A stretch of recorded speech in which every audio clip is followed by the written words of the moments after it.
дозволите, се јавив процедурално во име на невистините и лагите кои што ги искажа колешката Лолита. Ако овде зборите на висок тон, не значи дека зборите вистина и дека ви веруваме. Лицемерие и популизам на највисоко ниво.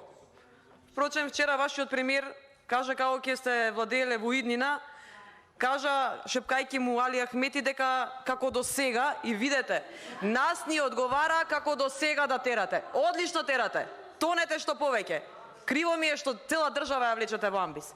И ви се обраќам во име на вашите објави и повици на Facebook мрежите и социјалните мрежи дека ова треба да помине. Вие сте на потек сега.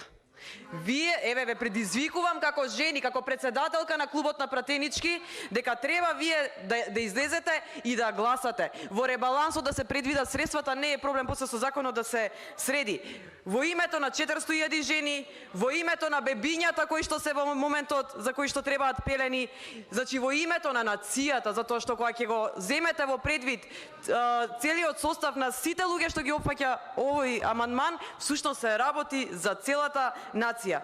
И видете, немојте да зборите за лицемерие. Навистина губите на оваа тема. Ама вие сте на потек да го гласате овој амандман. Да бидеме сплотени како жени пратенички, а на овој амандман всушност се подпишани и мажи, колеги пратеници кои што го поддржуваат, затоа што и нив ги засега преку нас жените.